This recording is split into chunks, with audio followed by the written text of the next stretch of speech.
listening to music that she didn't notice Ji-hyuk, the department head, approaching from behind.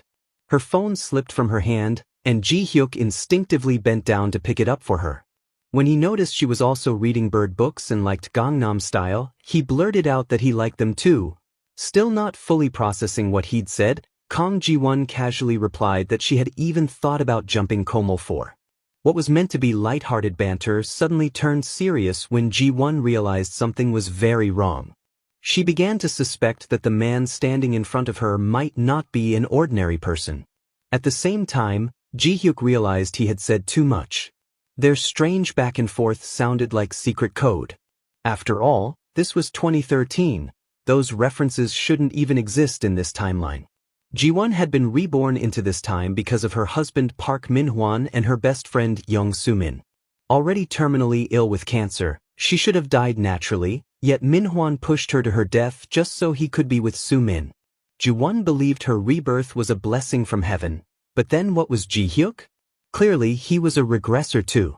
What Ji-won didn't know was that Ji-hyuk's reason for returning to the past was her. After Ji-won's death, Ji-hyuk attended her funeral, overwhelmed with grief. At first, he thought it was just fate's cruelty, and he even expressed condolences to Min-hwan. But then the police arrived, suspecting Min-hwan of murdering his wife. Panicking, Min-hwan tried to flee, only making things worse. He ended up exposing himself and was arrested on the spot. Even as he protested, claiming it was an accident at most, the truth came out. When Young Soo-min was also taken away for questioning, Ji-hyuk realized things were far more complicated. From former classmates, he learned that Soo-min had never been innocent. She had a boyfriend yet still seduced her best friend's husband. Then Baek Eun-ho appeared, and Ji-hyuk was devastated to learn the truth. Eun-ho had never dated Soo-min. The person he had always loved was Kang Ji-won. Hearing how Ji-won had been manipulated and ultimately killed by her best friend ignited uncontrollable rage in Ji-hyuk. He deeply regretted never confessing his feelings. Ji-won had died without ever knowing that someone loved her so deeply, despite barely having any direct contact with him. Consumed by grief, Ji-hyuk got into a car accident while trying to avoid a stray cat.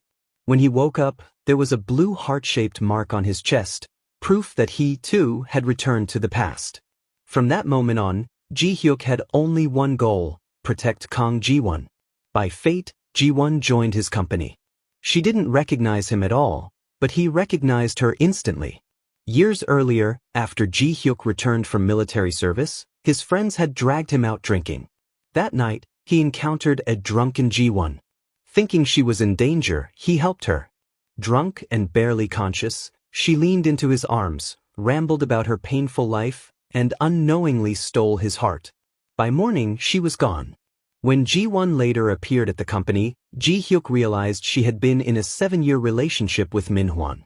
What Ji-won never knew was that Ji-hyuk had fallen for her that very night, and had lived only for her ever since. Now reborn, Ji-won's mind worked fast. She tested Ji-hyuk deliberately, wearing a very short skirt and subtly watching his reaction. Just as she expected, his response confirmed her suspicions. Next, she bought a bottle of milk and casually handed it to him after taking a sip herself. Ji-hyuk's mind raced. He pretended to refuse, then jokingly said he'd buy her 2 whole boxes if she liked it so much, without realizing he'd spoken too soon. In the pantry, Ji-won overheard co-workers talking about Lotus stock skyrocketing. Min-hwan soon complained that he had sold his shares earlier to please her. Ji-won calmly turned the tables, praising their 7-year relationship as more valuable than any stock, flattering Min-hwan's ego. But moments later, he revealed his true concern: money. When Ji-won said she used the money to buy insurance, everything began to change.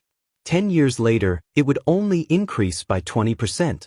Park Min-hwan finally lost his temper and scolded Kang Ji-won, calling her an idiot. Waiting 10 years. Who knew how long that would take? If she had just given him the money to invest in UK stocks, he was sure it would double just like Lotus stock. But the moment Ji-won heard him mention UK stock, her heart sank. From her memories, she knew very clearly that UK stock would crash violently within a month. Soon after, the company organized an outdoor team-building event. Ji-won felt this was the perfect opportunity, Minhwan truly needed a lesson. This time, the winner would get a luxury camper van to sleep in for the night, while everyone else had to stay in tents. The rules were simple: whoever grabbed the yellow number 1 tile would win. The game began quickly. Jiwon soon spotted a yellow tile and chased it down. Although it was a number 1, at least she wouldn't have to sleep in the smallest tent. Then she noticed Young Soo-min holding a yellow tile as well.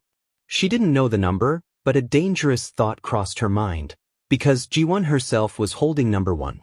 Becoming more cautious, she hid the tile inside her clothes.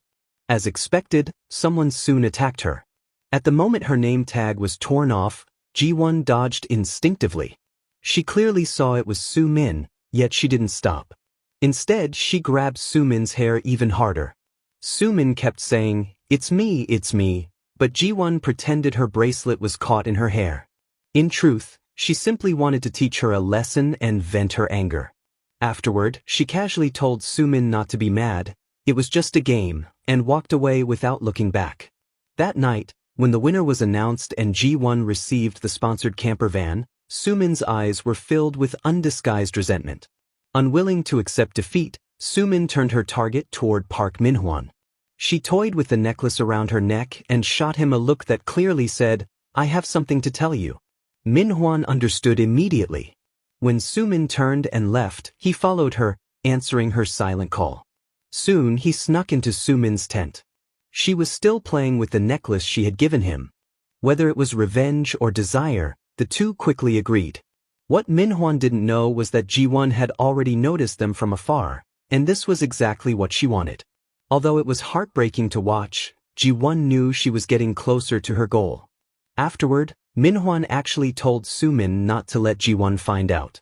Soo-min was clearly displeased. She had only done this to get back at Jiwon. Minhwan, on the other hand, hypocritically warned her not to ruin their friendship while promising that he would treat her even better than Jiwon. Between the lines, it was obvious, he didn't want to let Jiwon go. Sure enough, not long after, he turned around and proposed to Jiwon. In the past, she would have been overjoyed. Now, she simply watched coldly. Just as she expected, Minhwan had invested everything he had into UK stock, and overnight, it collapsed. Not only did he lose all his money, he also borrowed heavily from loan sharks. With no other way out, he could only rely on marriage to squeeze money from his mother. Meanwhile, Soo-min pretended to help Jiwon prepare for married life by taking her to a cooking class. By coincidence, they ran into a rude, unreasonable middle-aged woman arguing loudly at the front desk over trivial matters. Jiwon immediately understood Soo-min's intention. If she hadn't been reborn, she would never have known that this woman was her future mother-in-law. She pretended not to know her and let Soo-min go in first. As expected, Soo-min deliberately chose a good seat. When the woman entered, she started making a scene, arrogantly ordering them to move aside. Jiwon was about to argue back, but Soo-min stepped in just in time, politely apologizing, gently advising Jiwon to control her temper, and suggesting they change seats instead. The result was exactly what Soo-min wanted. What they didn't notice was the faint, sinister smile on Jiwon's face. To make Minhwan's situation even worse, Jiwon deliberately took him to a department store, claiming that she couldn't dress casually for her first meeting with his mother. She went on a shopping spree, choosing only luxury brands. Minhwan was on the verge of tears. In the past, Jiwon had lived frugally, wearing cheap clothes. Only now did she realize that even if she didn't spend money on herself, another woman would happily do it in her place.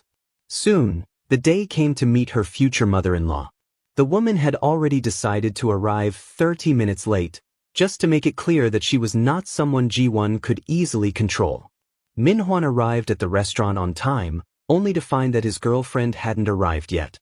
The mother-in-law hadn't expected that she actually arrived too early. Just as Park Minhwan was explaining that Jiwon had gone to the restroom, the sound of towering high heels echoed toward them. Jiwon appeared, wearing sky-high heels and dressed like she had just walked out of a nightclub. The three of them froze on the spot. When the mother-in-law recognized who it was, she was so furious her teeth clenched. It was obvious that Jiwon had come fully prepared for this dinner. What Minhwan didn't expect was just how far she would go, so far that she completely enraged his mother, who immediately began firing insults like a machine gun. The next day at work, Min-hwan exploded with anger. Seeing Ji-won acting as if nothing had happened only made him even angrier. He went over, intending to demand an explanation, only to be slapped hard across the face. Then Ji-won calmly pulled out a red pair of underwear. Only now did Min-hwan realize this was the moment that would determine her future. "Is it fun?" she asked, cheating with two women at the same time? Everyone around them was stunned. In front of everyone, Ji-won completely severed ties with her trashy boyfriend. Overnight, Min-hwan became the hottest gossip topic in the company. He couldn't believe it. Seeing Soo-min standing behind him, Ji-won pointed straight at her. "You can't even keep track of your own underwear." Soo-min immediately denied it. Anyone